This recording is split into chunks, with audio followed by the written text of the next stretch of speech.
issand, ma hüüan mu kalju.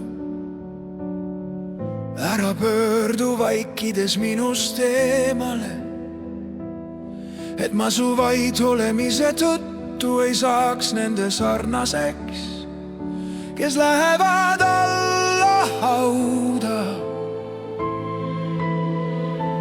Kuule mu anumise häält, kui ma kisendan su poole, kui ma tõstan oma käed su püha mu pühima paiga poole. Ära rebi mind ära koos õelatega ja nurjatuse tegijatega, kes räägivad oma ligimestega rahust, kuigi nende südames on kurjus. Anna neile nende tegemist mööda ja nende kurje tegusid mööda, sest nad ei pane tähele issanda tegemisi ega tema kätte tööd.